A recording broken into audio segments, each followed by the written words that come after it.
As I'm recording this video, it's been about 14 hours since the WWDC 2023 keynote wrapped up, and it's fair to say that it was a lot to take in. I thought about making a recap video, but there's a ton of those already out there. So what I thought I would do instead is list the 5 things that I loved from this year's WWDC and the 5 things that I hated from this year's WWDC. Let me know in the comments if you agree with me or disagree with me. I'd love to hear what you thought about this year's big event. Okay, let's get into it. I feel like I have to kick this video off with Vision Pro. The one more thing that we all knew was coming was everything I hoped it would be and so much more. There are things here that look like a lot of fun. The ability to watch a movie on a screen that's as big as you choose to make it, the ability to sit on a plane, watch a show and block out the background, transporting yourself to an Arctic tundra or a quiet beach somewhere, the ability to truly hot desk, sitting at an empty desk, perhaps using your MacBook and using the headset to transform what you're doing on your Mac into full-size screens all around you, taking multitasking to the next level. But there were more subtle mentions that for me could make this a truly special product. Being able to capture 3D photos and videos of your loved ones or of special moments in your life and watch those back has the potential to be life-changing when you lose a loved one, for example. The ability to play truly immersive games or hold meetings that feel like actual meetings rather than you staring at a computer screen is another benefit that's going to be totally unique to this product.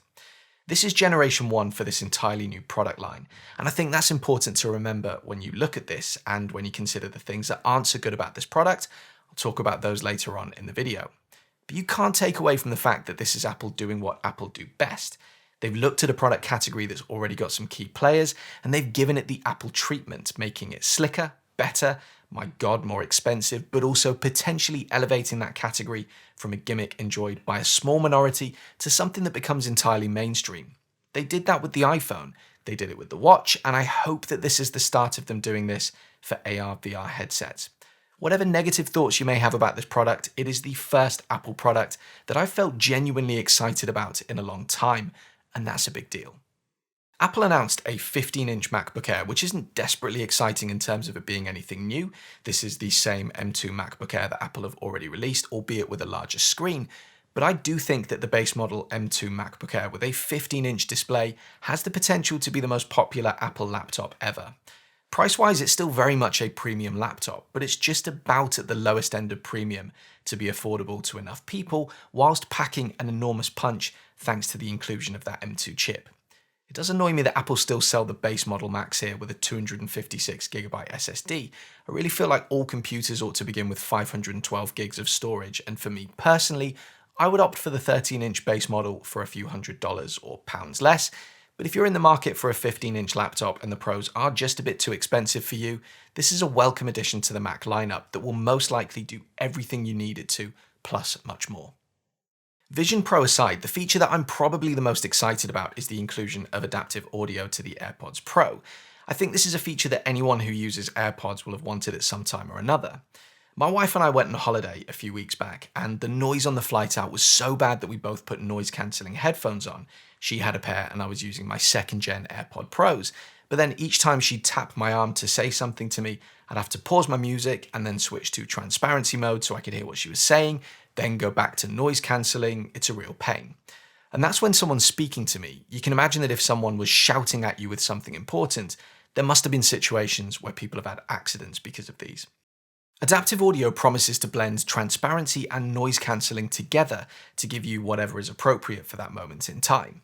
So in the keynote video, the buds helped keep the noise of someone doing garden work nearby out of the listener's ears, but when someone started speaking to them, transparency mode kicked in automatically. The buds lower the volume of music but amplify the sound of that person speaking, allowing the listener to hear what was important and block out the distractions. I'm totally sold on this. I really want to try it out, and I'm annoyed that I have to wait until later this year to do so. FaceTime is coming to Apple TV, finally, and I'm assuming that this means that we can all finally agree that Apple are not planning on releasing an actual TV as people have been speculating for years now. Because with a low-cost Apple TV box and the iPhone or iPad that you already own, when tvOS 17 launches later this year, you'll be able to prop your phone up in front of your TV or your iPad and use continuity camera to have a FaceTime conversation with someone whilst sat on your sofa. It's the same technology as used with your laptop and continuity cam at the moment, and that works fantastically well, so I've no doubt that it's going to be a winner here as well. Center Stage promises to do all the computational clever stuff to ensure that you're positioned correctly for the person at the other end, and the promo video showed this being used for calls with multiple people at the same time. It'll be cool to test this out. I guess the hope here is that the microphone picks you up without you sounding too far away to the other person, and that the video is clear even though your iPhone is obviously going to have to zoom in and crop you. But honestly, I'm expecting this one to just work and work really well, and it's got to be better than sitting holding your phone or propping it up in front of you. So yeah, I'm really looking forward to this one. I think we're going to use this a lot in our home. After watching this keynote, I actually think that Apple Watch has gone on a kind of journey similar to the one that I think Vision Pro is about to go on, where Apple have this vision for what they think it is, but ultimately you have to give it to consumers and let them decide what they want to do with it. The consumers ultimately shape what the product is in the long term. Because originally Apple saw Watch as being like a smaller version of the iPhone on your wrist, complete with apps. But I'd be willing to bet that 99% of people don't actually use apps on their watch. We glance at things. Because who wants to sit like this for hours on end, staring at your wrist? It doesn't make any sense. But what does make sense is that when you get that little buzz on your wrist, you glance down and see what it is, and then you get back to what you were doing, or you grab your phone out of your pocket to see more information about whatever it is that you just glanced at. It's beginning to feel like Apple are rewriting Watch OS with glancing being at the core of how you use your watch, and I'm absolutely here for it. You now simply turn the digital crown to scroll through a smart stack of relevant information. The information isn't new from what I can see, it's just a new way of quickly looking at it, and whilst this is the one beta that I've not yet had the chance to download and try out, it does look really good. Truth be told, after using the main betas for the past 24 hours, it is the one new OS that I'm actually excited about this year. By the way, if you're enjoying the content here, why not consider signing up to my newsletter, The Proper Weekly? I include some tech news from the week, a behind the scenes of what's happening here on the channel, as well as a tip for an item in the Apple ecosystem. The newsletter goes out each Friday, it's free to join, and I'll include a sign-up link in the description of this video. I debated about whether or not to do this, but the more I spent my admittedly short amount of time with the beta, the more I realized that this was the right call. I'm putting iOS 17 in its entirety in the things I hated about WWDC this year. When you go onto Apple's website and you check out the preview for iOS 17, the number one feature that it highlights is the phone app. The phone app. And the function that it talks about is the fact that you now have the ability to create a contact poster that will show on the device of other people when you call them. That's it. That's the headline feature this year. Live voicemail is kind of cool, I'll be honest. I think this is going to be more use to me when businesses try to call me than when my family or friends do, but that's just me. And I genuinely do love the idea of check-in. I think anything that automates the ability for people to safely let someone know that they've got home and, more importantly, raise the alarm if they don't arrive home safe is a fantastic thing. I think this is going to be a bit like SOS on iPhone, where this quickly makes the news for saving a life. But that's kind of it. We get stickers, which I haven't used up to now and I just don't see myself caring about in iOS 17. We finally get interactive widgets. In other words, the ability to tap to complete a reminder rather than getting taken into the Reminders app. We get the ability to share phone numbers via AirDrop, which honestly, how has that not already been a thing? I swear that's been a thing forever now. We get a journal app and we get improvements to autocorrect. There are, of course, other things, but that's kind of the bulk of it, and to say that I'm disappointed would be an understatement. And I get the whole why do you always need new things argument that comes each year, but there are things that iPhone owners have been crying out for years now that still aren't any closer to being a reality. Mere weeks after Google showed how on Android devices you can now use generative AI to build parts of photos that weren't previously there at the tap of a button, the fact that Apple are talking about contact posters as a key feature with a straight face is mind-blowing to me. Oh, and you remember how just a few months ago Apple were telling us that the dynamic island was this amazing new thing that would grow and evolve over time? Next year, maybe. I get that this year was about the shiny new thing, I get that, and the shiny new thing does look very shiny, but Apple's core business these days is phones. And sure, when you've got over 1 billion active users out there in the wild, a duff iOS update year isn't going to suddenly destroy that. But when you consider how bad the iOS 16 experience has been for so many users this past year, and then you realize that this is what we've got to not only look forward to this year, but be stuck with for another 12 months, I honestly wouldn't blame people for beginning to look to Android these days. I just bought one for that exact reason. I'm not switching, but I'm definitely curious about what it's like over there. This one I still can't quite get my head around. In fact, had I not have downloaded the betas to confirm it for myself, I wouldn't have believed it. So in iOS 17, there's this new feature called standby mode. Essentially, when your iPhone is powered on, not in use, and in landscape mode, the screen can now be used to display pertinent information. It can show you the time and a month view for your calendar, it can show you live widget information, it can display a clock view at night. It's neat. I tried it out on the iPhone that I've installed the beta on, and I was pretty hyped to try it out on the other device that I own that's very similar to the iPhone, that if we're honest is kind of designed to live in landscape mode when it's powered on and not in use. You know, the iPad. And guess what feature is not on the iPad? And I simply can't get my head around this one. I know that every OS has a roadmap and that some features arrive late on some devices compared to others.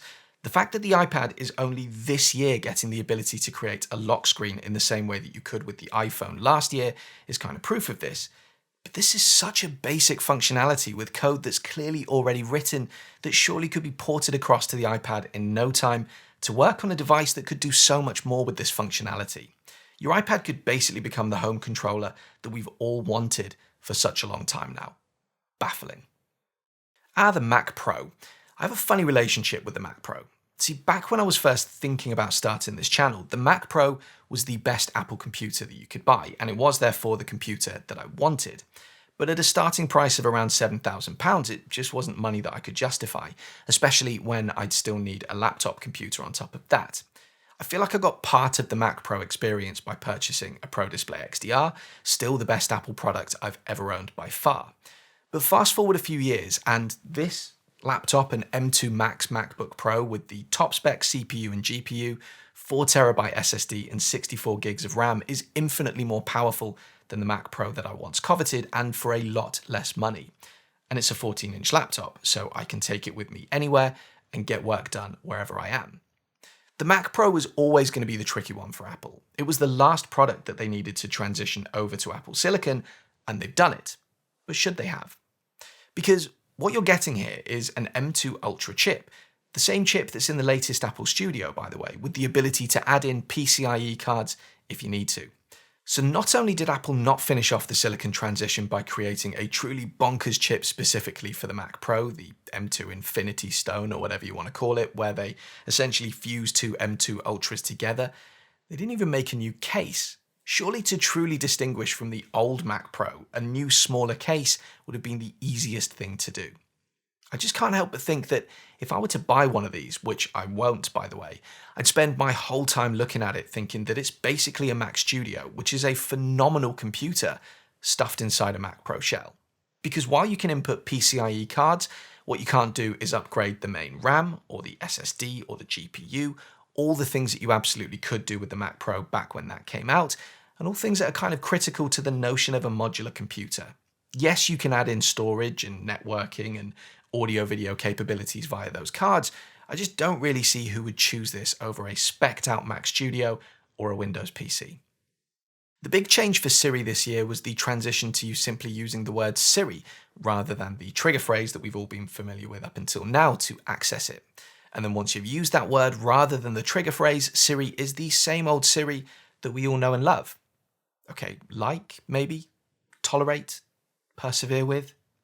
I've talked about this a lot in videos this year, and I don't want to labour a point, but it is difficult to run a channel like this where you invest time into exploring things like ChatGPT and Bard, and you see the way in which AI is being used by other platforms and not be utterly disappointed by Siri. And I don't want to get into the debate about AI and the ethics behind it all. I get that it's an important subject, but let's call a spade a spade. You have AI tools that you can access on the iPhone where you can speak to them and ask them to code websites for you. And you have Siri, where if you don't ask exactly the way that you should, it won't set a timer for you.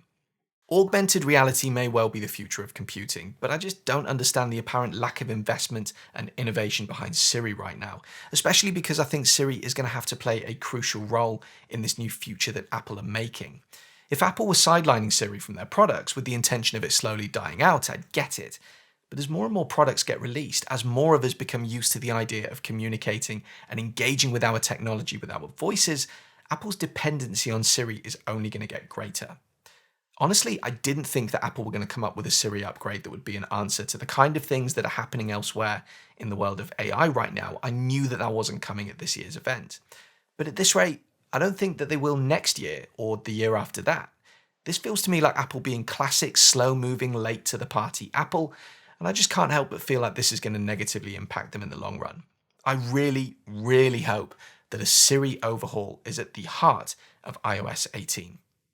When I first started writing this script last night at around 10 o'clock after the keynote had finished here in the UK and I'd had a chance to get some dinner, I originally included Vision Pro here in the 5 things I hate category in its entirety, and I had a bunch of reasons why I was going to put it there.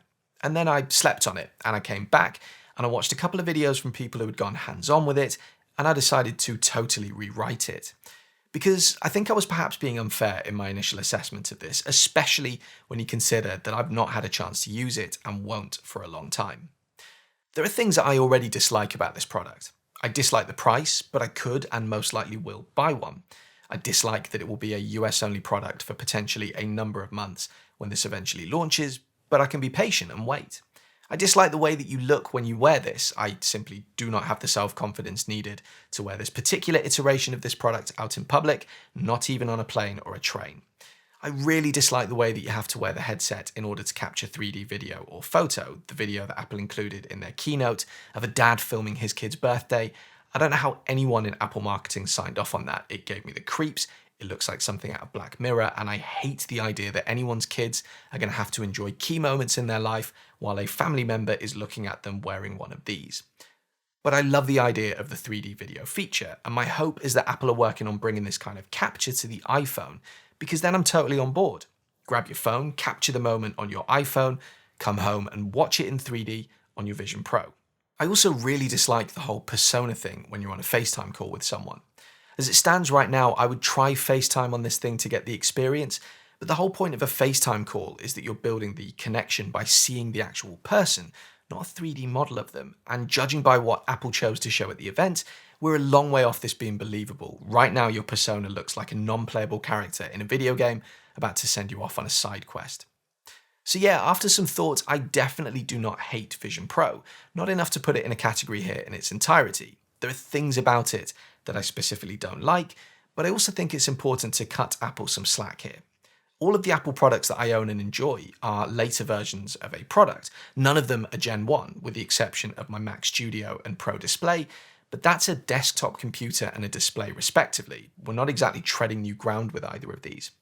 Vision Pro is brand new, like original iPhone or iPad or Watch brand new, and I think if you judge those devices based on the original keynote and the original launch, you'd be doing the overall products a huge disservice. I think this is going to be a slower burn than the iPhone.